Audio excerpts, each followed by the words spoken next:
In this video, we're going to go through some stuff that is going to be useful for new and returning players in RuneScape for 2025. Now, I do this every year, so if you've watched last year's and the years before, there may be some overlap, but there is always point in updating this so that it is fresh and ready for people getting back into the game or new players starting the game, which would be absolutely lovely. And if you are new, then let me know in the comments. So the way we do this is I will give you guys some tips and some advice and whatnot from myself as well for you new and returning players. And then also I've put a post on my YouTube community section asking other players to give some advice as well, so that we get advice for players from players, which is really awesome. So thank you to you guys for spending the time to try and help someone else out. And of course, before we do get started, if you are new or a returning player and you're new around to this channel as well, then do click the sub button, as a lot of my content is focused on helping people learn about the game or improve at the game as well. So at the very first part of the game, most people are going to have the question, do I play RuneScape 3 or do I play old school RuneScape? Well, I can't answer this for you, but what I would suggest is trying out the free version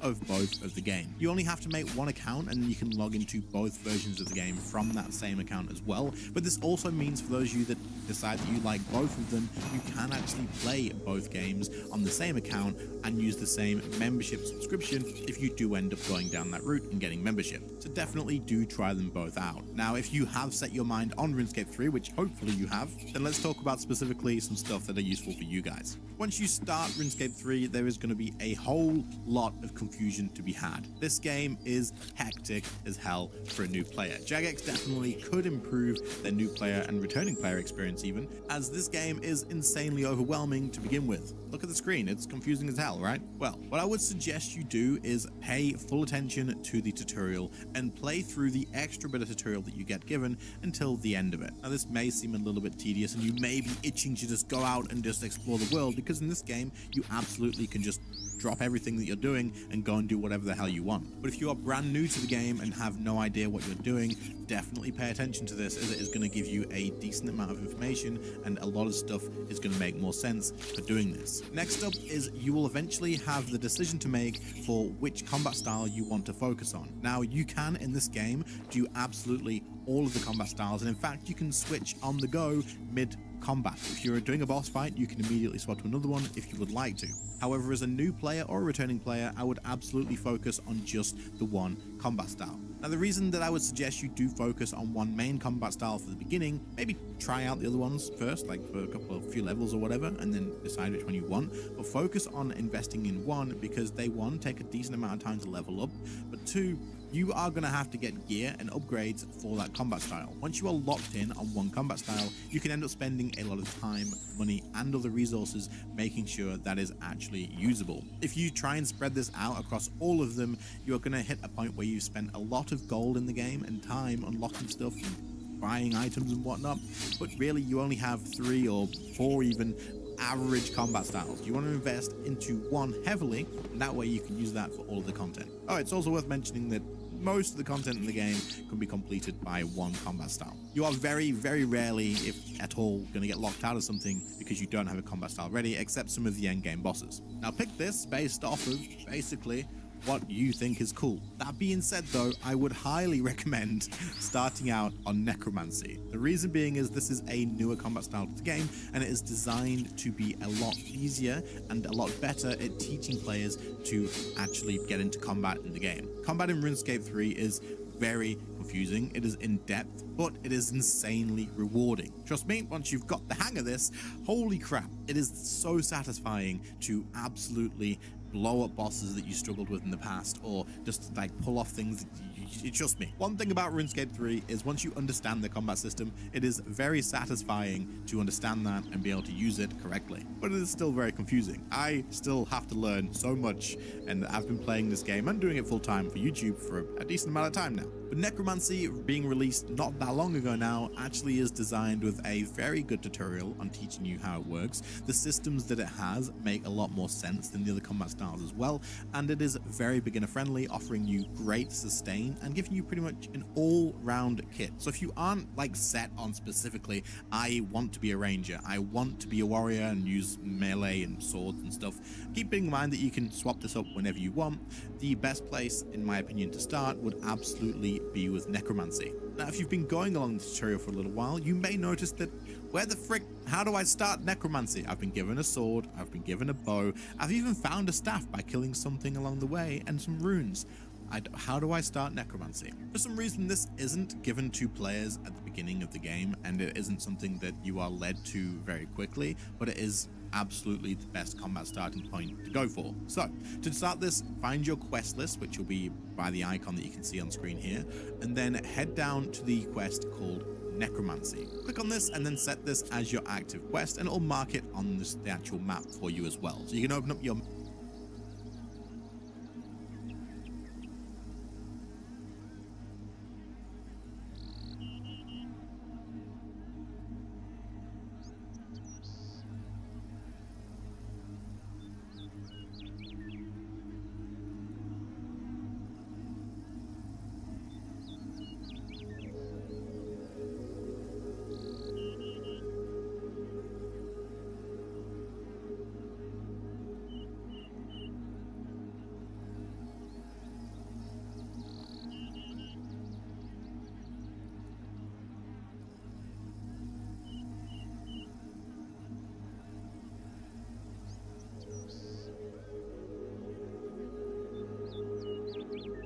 Another one of my recent questions, RuneScape 3, sell items in RuneScape 3 is to go to the Grand Exchange and then offer your item. Let's assume that you have the Varrock teleport and you need to get to the Grand Exchange. So if you want to sell items, and let me know in the comments if you don't have the Varrock lodestone, but we'll start from Varrock. Basically, Varrock lodestone, let's go north from Varrock all the way through the town until you hit the town center.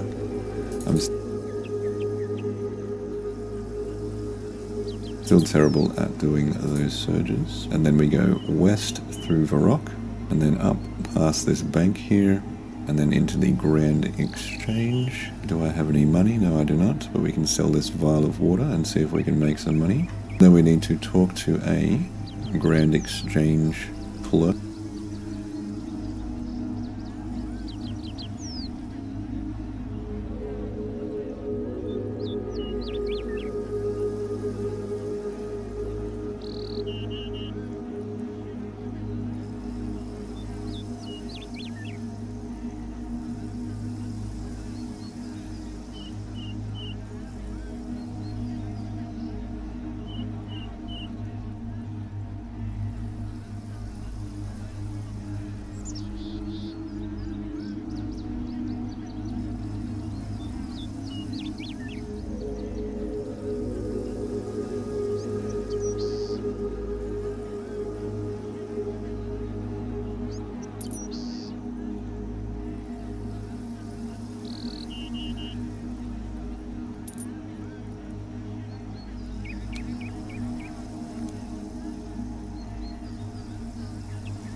how to get it? You can see right here, I'm actually on the road, and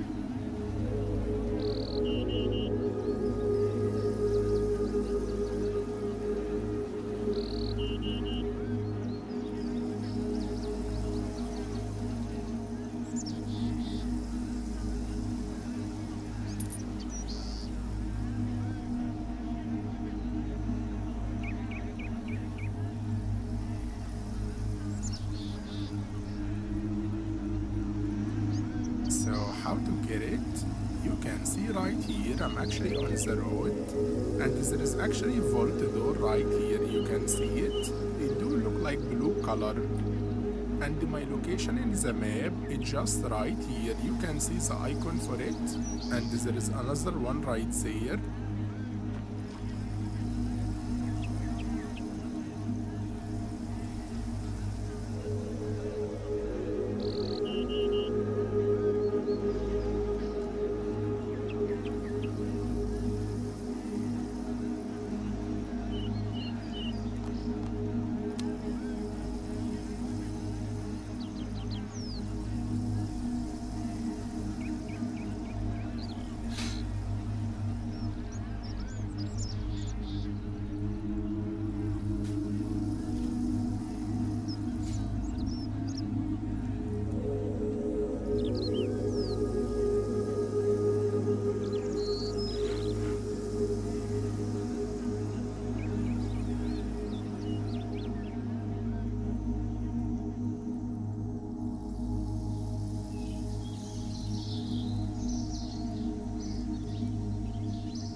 my privilege for...